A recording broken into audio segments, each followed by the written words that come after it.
વિક્રમ,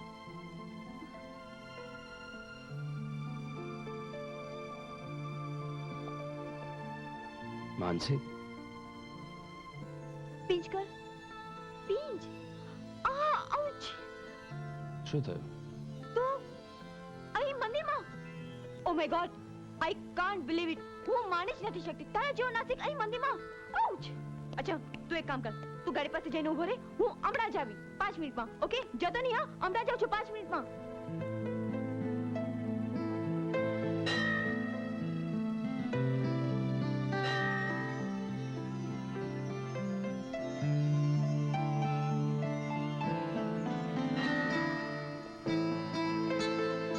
એ કેમ રોકાઈ ગઈ? વિક્રમ, ચાલ દર્શન કરી આવીએ. જા તું જઈ આવ, હું અહીંયા જ ઊભો છું. શું કામ? હું આ ભગવાનમાં નથી માનતો. પણ એ દિવસે તો તું ડેરી દર્શન કરવા આવેલો. એ તો મોટી અને જીજાજીનું માન રાખવા ખાતર.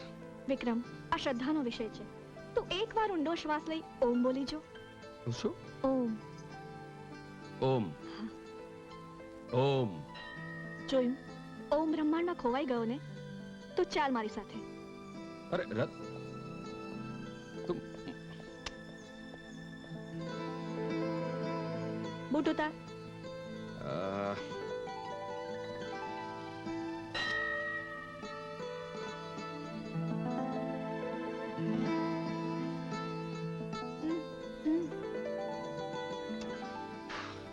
ઓમ બોલ. ઓમ. એમ નહીં. તો કેમ?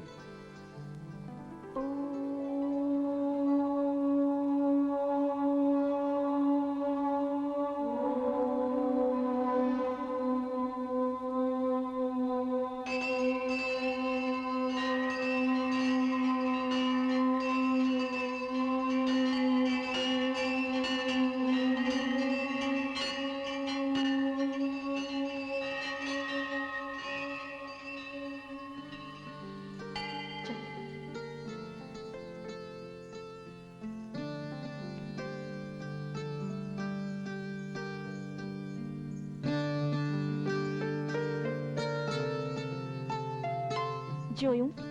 મંદિરમાં ઓમ બોલવાથી એ ઓમના પડઘા પડ્યા અને જ્યારે ઓમના અવાજના તરંગો આપણા શરીર સાથે અથડાય ત્યારે મન શાંત થઈ જાય છે, વિચારો કાબૂમાં આવી જાય છે, લાગણીઓ પર અંકુશ આવે છે, કારણ કે મંદિર જ એક એવું સ્થાન છે જ્યાં મનના દ્વાર ખુલી જાય છે અને સાચો રસ્તો દેખાય છે. હેલો. Hey, વિક્રમ. હા, ક્યાં ખોવાઈ ગયો? હા, કઈ નહીં, બસ એમ જ. કઈ નહીં. અચ્છા, એક વાત કે, તું આજે આ મંદિરમાં કેવી રીતે? હા, બોલ. કોઈ કે મને મંદિરનું મહત્વ સમજાવી દીધું છે માનસી.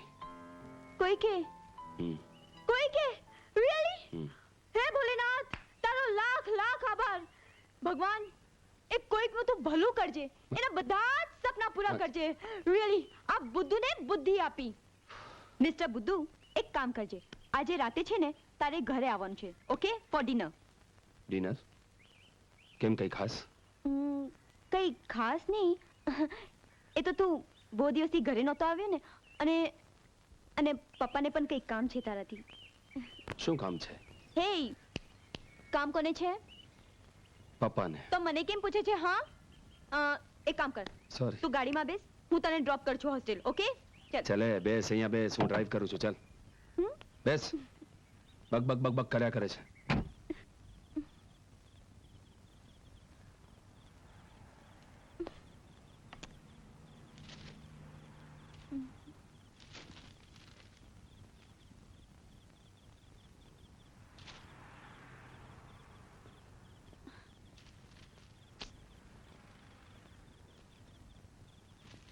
હેલો માનસી.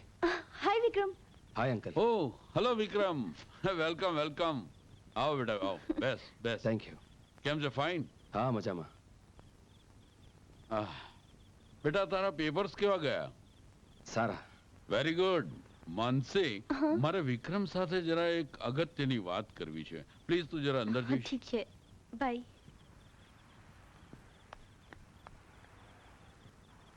વિક્રમ, મારે મારી માનસીના સોનેરી ભવિષ્ય અંગે તારી સાથે વાત કરવી છે. તને તો ખબર જ છે કે માનસીની મમ્મીના અવસાન પછી મેં એને બહુ લાડકોડમાં ઉછેરી છે.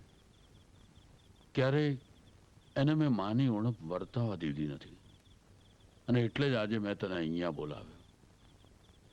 કારણ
વિક્રમ, માનસી મને બધી જ તારા વિશે વાત કરી છે. તારા સ્વાભિમાનની હું કદર કરું છું અને એટલે જ તારો અને માનસીનો તમામ ભણવાનો ખર્ચો અત્યારે હું આપીશ. બસ એકવાર તમે અમેરિકા જાઓ, સેટલ થાઓ, પછી તું ત્યાં કમા અને કમાઈને ધીરે ધીરે તારી સગવડ પ્રમાણે તું મને પૈસા મોકલાવતો રહેજે. હું એ પૈસા જરૂર લઈશ હો, આઈ પ્રોમિસ. જરૂર પાછા લઈશ એ પૈસા. હા, પણ બેટા એક બીજી વાત, માનસીની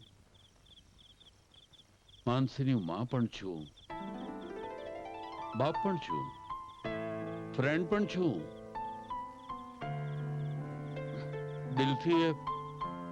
દિલથી વધુ વાલ કરે છે મેં એને.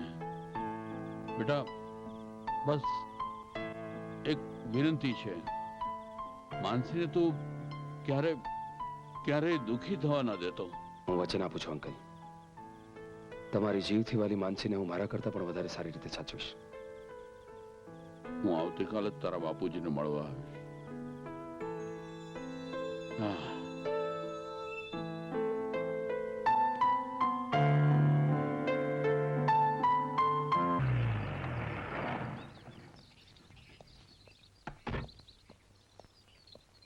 કેમ છો કરશનભાઈ?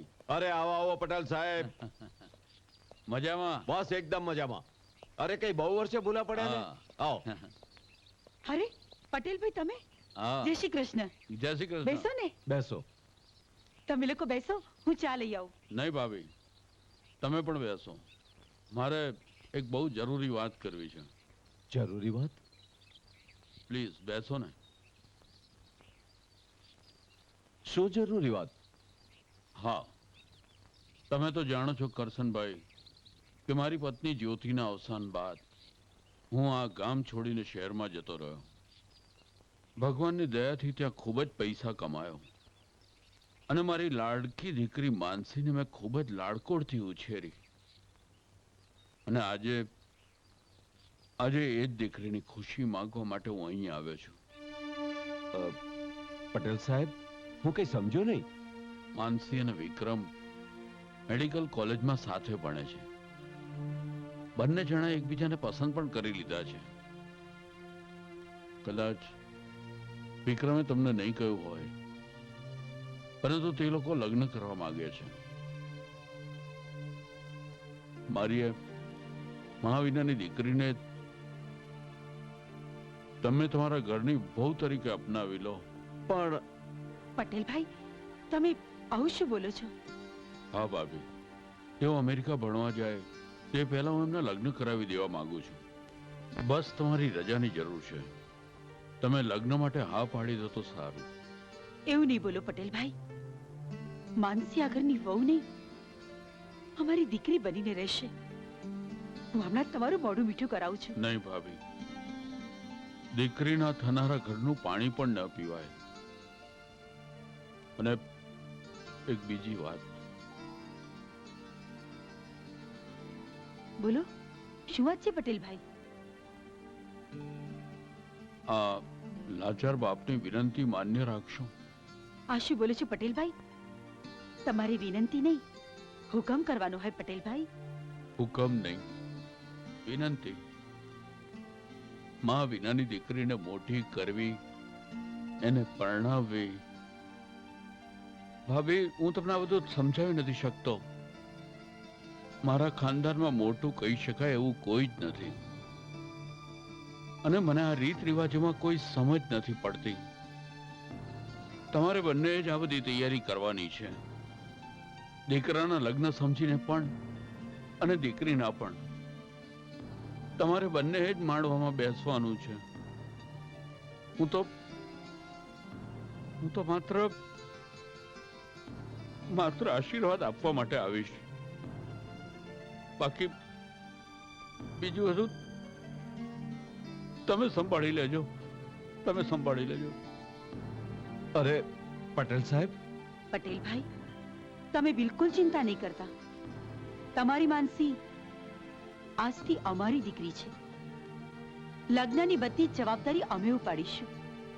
તમે આરામથી ઘરે જાઓ અને લગ્નની બધી તૈયારી પણ અમે જ કરીશું. જય શ્રી કૃષ્ણ પટેલ ભાઈ.